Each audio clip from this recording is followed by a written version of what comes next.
तो अभी तक हमने देखा था कि जो क्वेजी के लोग भागते हुए उसके पास आते हैं और फिर वो इसे बताते हैं कि यून क्वेजी और उसके लोगों ने सभी सेक्टर के ऊपर अटैक कर दिया, जिसके बाद वह सभी एक एक करके यहाँ से चले गए। जिसके बाद हम देखते हैं कि जो क्वेजी इसके बारे में सुनकर काफी परेशान हो गया था, लेकिन फिर भी आखिरकार वो इसके बारे में कुछ भी नहीं कर पाता, क्योंकि उसे अच्छे से पता है कि समसारा ट्री और ग्रेट एंसेस्टर यहाँ पर आने वाले हैं, जिसकी वजह से वह उनका सामना करने के लिए कुछ भी नहीं कर सकता और अब इसीलिए इसके पास में कम बैक करने का कोई भी चांस नहीं होता। जिसके बाद वहीं हम देखते हैं कि जावा भी ये सारी चीजें लीन को बता रहा था और फिर उससे कहता है कि जू क्वेजी ने जैसा प्लान किया था बिल्कुल वैसा ही हुआ। तब इस पर लीन उससे कहता है कि तुम भी यून क्वेजी के द्वारा चूज किए गए में से एक हो। जिस पर जावा कहता है कि मैं 4 लोगों में से केवल 3 के बारे में ही जानता हूँ और फिर वो इसे बताने लगता है कि मेरे पास में ड्रैगन मैन और एथलेस मूड है, जबकि जिसिन पहले चैन फैन का फर्नेस ट्राइपॉड थी, जिसके पास में बिग फ्रूट 3 टेंजलमेंट है, जिसका मतलब है कि एक आदमी जो क्वेजी के 2 डिसेबल के साथ में फाइट कर रहा है, इसलिए वो तीसरा आदमी तुम हो। और फिर उसने कहा था कि अगर तुम चाहो तो उसे खोजने के लिए जा सकते हो, जिसके बाद वो तुम्हें लाइमिंग स्ट्राइड का असली यूज सिखाएंगे। लेकिन इसके बाद भी हम देखते हैं कि लीन को इसके बारे में कोई भी ज्यादा मतलब नहीं होता और अब इसीलिए वो इससे कहता है कि तुम उसे जाकर बता देना कि मैं उसे नहीं मिलना चाहता। जिसके बाद वहीं हम देखते हैं कि जावा भी इसके बारे में सुनकर पूरी तरह से हैरान हो गया था, लेकिन फिर भी आखिरकार वो इसके बारे में कुछ भी नहीं बोलता। इसके बाद वह इससे कहने लगता है कि चाहे जो भी हो, क्या वाइन का यह बोतल मैं अपने साथ में रख सकता हूँ। इसके बाद वह इसे बताता है कि मैंने एक बार लियू मई के साथ में फाइट किया है और इस जेट स्लिप में इसके मूड का रिकॉर्डिंग है, जिसे कि मैं अब यहीं पर छोड़कर जा रहा हूँ और अब इसीलिए इसे देखना है या नहीं देखना ये तुम्हारे ऊपर है। अब इतनी बात कहने के बाद हम देखते हैं कि जावा यहाँ से जाने लगा था। जिसके बाद हम देखते हैं कि लीन उसे थैंक यू कहता है, लेकिन इसके बाद भी हम देखते हैं कि लीन ने जेट स्लिप को ले लिया था और अब इस तरह से वह भी यहाँ से चला जाता है। इसके बाद अगले सीन में हम देखते हैं कि लीन का कॉन्शियसनेस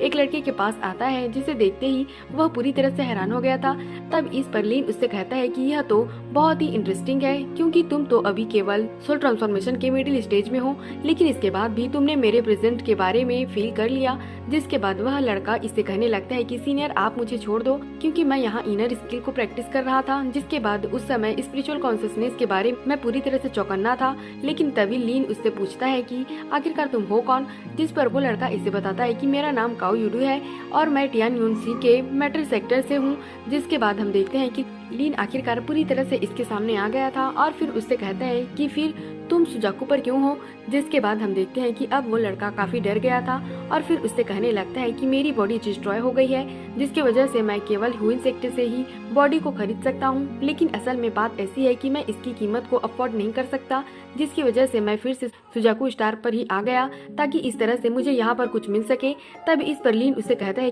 कि तुम तो टियानुनसी से ही हो और इस तरह से वो इससे पूछता है कि तुम इसके बारे में कितना जानते हो। जिसके बाद वो लड़का इसे बताता है कि मैं बचपन से ही टियानुनसी में रहा हूँ और यही वजह है कि मैं वहाँ के हर एक चीज से बहुत ही अच्छे तरीके से वाकिफ हूँ। अब इसीलिए वो इसे कहने लगता है कि सीनियर अगर आप वहाँ पर जाना चाहते हैं तो फिर मैं रास्ता खोजने में आपकी हेल्प कर सकता हूँ। जिसके बाद हम देखते हैं कि लीन इसे अपने साथ रखने के लिए रेडी हो गया था, लेकिन फिर वो इससे कहता है कि तुम्हें 100 सालों के लिए मेरे सेलेब बनकर रहना होगा और फिर इसके बाद मैं तुम्हें रिवॉर्ड के रूप में बेबी ट्रांसफॉर्म वाला बॉडी दूंगा। तब इसके बारे में सुनकर काऊ सोचने लगता है कि इस आदमी का टेम्परमेंट तो बहुत ही एक्स्ट्रा ऑर्डिनरी है, जिसकी वजह से इसे गुस्सा दिलाना बिल्कुल भी सही नहीं होगा और अब इसीलिए हम देखते हैं कि वो इसकी बात मानने के लिए पूरी तरह से रेडी हो गया था। जिसके बाद हम देखते हैं कि लीन भी इसके बारे में कोई देरी नहीं करता और अब वो इस तरह से इसे सोल बैनर के अंदर डाल देता है। जिसके बाद अगले सीन में हम देखते हैं कि लीन प्रोल वाले बॉडी के पास में आ गया था, जहाँ वो कहने लगता है कि यह तो सच में यही है, लेकिन फिर इसे फील होने लगता है कि इसका पल्स तो बहुत ही अजीब है।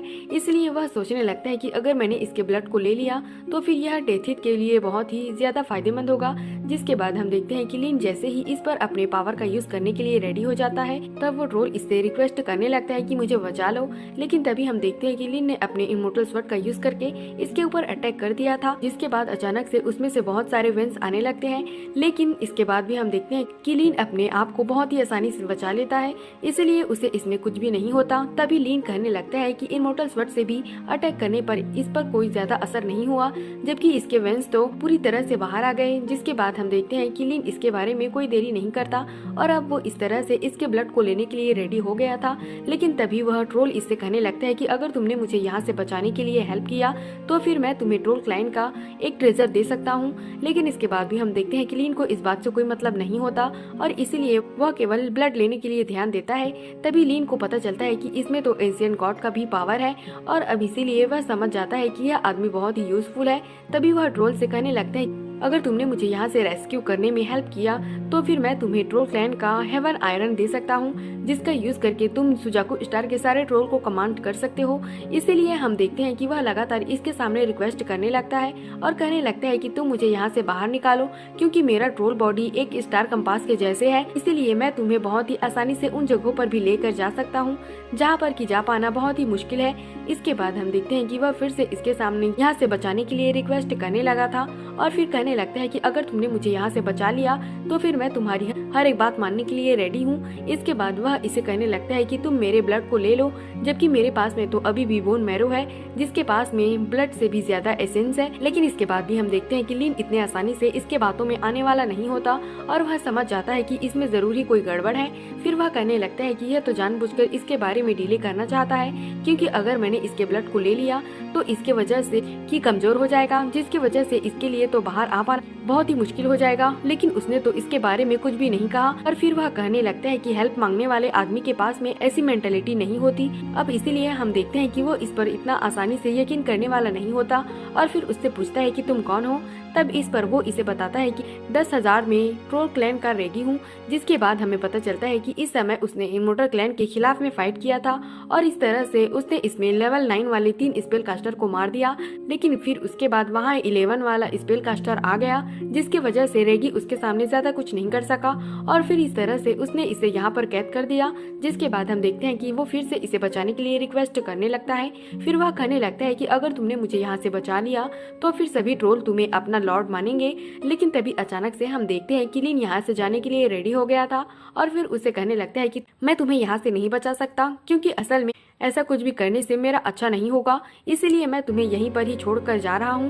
ताकि इस तरह से मैं फिर से फ्रेश ब्लड को लेने के लिए कभी भी आ सकता हूँ। इसके बाद हम देखते हैं कि लिन इसे गुड बाय बोलता है और अब वो इस तरह से यहाँ से निकल गया था। फिर वो कहने लगता है कि अगर मैंने ब्लड को लेना जारी रखा होता तो फिर मुझे ऐसा लगता है कि इसकी वजह से उसकी कुछ मैजिकल पावर ट्रिगर हो जाती और फिर इसके वजह से वो वहाँ से बाहर आ सकता था। तभी वो ट्रोल गुस्सा होते हुए कहने लगता है कि अब केवल हाफ इंस्टेंस का टाइम बचा हुआ था जिसकी वजह से अगर उसने और थोड़ा सा ब्लड ले लिया होता तो फिर उसके बाद मैं तो यहाँ से बहुत ही आसानी से निकल जाता। वहीं उधर हम देखते हैं कि लिन यहाँ से बाहर निकलने के लिए रेडी हो गया था। लेकिन तभी अचानक से हम देखते हैं कि यहाँ पर चारों तरफ कोई स्मोक फैल जाती है। जिसके बाद वहीं हम देखते हैं कि नीचे की सारी जगह भी पूरी तरह से चेंज हो गई थी और फिर कोई लड़की कहने लगती है कि मैंने उम्मीद नहीं किया था कि इस कोल्ड एंड ग्लूमी हुई सेक्टर में इतना क्लीन और डिलीशियस स्मेल आ सकता है। इसके बाद हम देखते हैं कि वह इसके सामने भी आ जाती है और फिर कहने लगती है कि यह तो इन्फेंट ट्रांसफॉर्मेशन पीरियड में है, लेकिन इसके बाद भी यह किसी औरत के पास में नहीं गया। इसके बाद हम देखते हैं कि वो इसे अपने जाल में फंसाने के लिए